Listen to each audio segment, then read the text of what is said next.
الحمد للہ رب العالمین۔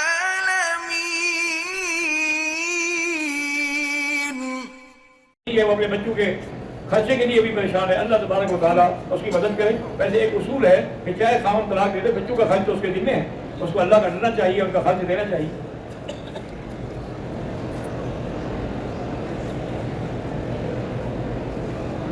میں نے 2 بچیوں کا رشتہ کیا ہے بھائی کے گھر میں، چھوٹی بیٹی کی پسند کی شادی ہے، اب کچھ لڑائی جھگڑا ہے، اللہ تبارک و تعالیٰ سب لڑائی جھگڑے دور فرمائیں۔ آپ ایسا کریں کہ 2 رکعت نماز پڑھا کریں اور اس کے بعد ایک تسبیح یا لطیف ہو یا لطیف ہو یا لطیف 129 دفعہ پڑھ کے تصور کر کے اپنے گھر کا بچوں کا سب کو پھونک دیا کریں، انشاءاللہ سب جھگڑے ختم ہو جائیں گے۔ حضرت میری منگنی ہوئی ہے، ایک ہے منگنی، اس کا شریعت میں کوئی اعتبار نہیں۔ ایک ہوتا ہے کہ باقاعدہ نکاح، کہ نکاح ہوا، ایجاب قبول ہوا، حق المہر مقرر ہوئی، تو اگر تو نکاح ہوا ہے تو تم بات کر سکتے ہو اپنی بیوی جو تمہاری بیوی ہے۔ اگر نکاح نہیں، ابھی ایک منگنی ہے کہ بھئی ہم نے گویا کہ یہ رشتہ ڈالا ہے، ابھی ہوا نہیں ہے، پھر بات نہیں کر سکتے۔ ہم جب پاکستان عمرہ کر کے واپس جاتے ہیں تو لوگ مبارکباد دینے آتے ہیں، اس میں غیر مسلم بھی ہوتے ہیں، تو کیا ہم ان کو زمزم اور کھجور دے سکتے ہیں؟ دے سکتے ہیں۔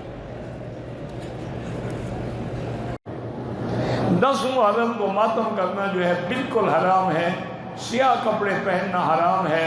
حضور پاک کی حدیث مبارک ہے کہ من لبس السودا وضرب الاخدود وشق الجیوب فلیس منا، جو آدمی محرم میں کالے کپڑے پہنے اور اپنے منہ پہ تھپڑ مارے اور اپنے بالوں میں مٹی ڈالے، ان کا امت مصطفیٰ سے کوئی تعلق نہیں ہے۔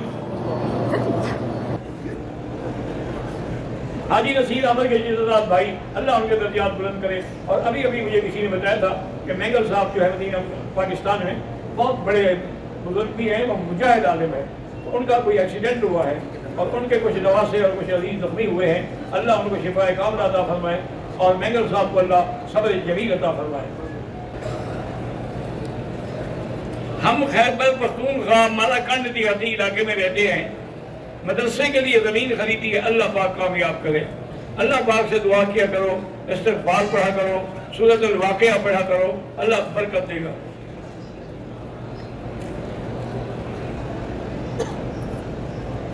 کوئی عورت اگر عدت پوری نہ کرے اور اس کے علاوہ پھر اگر عدت پوری نہیں کی اور نعوذ باللہ اسے دوسری جگہ شادی کر دی تو حرام ہے، زنا ہے۔ جب تک عدت ختم نہ ہو نکاح نہیں کر سکتی۔ توبہ کریں، استغفار کریں، عدت پوری کر کے پھر نکاح کریں۔ کہتے ہیں کہ بعض لوگ چلے اور 4 مہینے اس کی کرتے ہیں، کیا یہ بدعت؟ نہیں میرا بھائی، بدعت وہ ہے جو دین کے علاوہ کچھ بنایا جائے، یہ تو دین کے لیے کرتے ہیں۔ حضرت موسیٰ علیہ السلام نے کتنے دن گزارے تھے؟ وَتَمَّ مِيقَاتُ رَبِّهِ 40 لَيْلَةً، انہوں نے بھی 40 روز گزارے تھے۔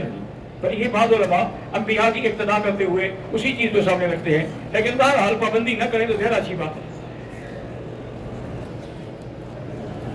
اگر طواف سے وضو ٹوٹ جائے، ہم باہر نکل جائیں تو پھر دیکھیں 4 چکر ہو چکے تھے تو پھر وہیں سے شروع کریں جہاں چھوڑا ہے، اگر 1-2 ہوئے تھے تو پھر ابتدا سے شروع کریں۔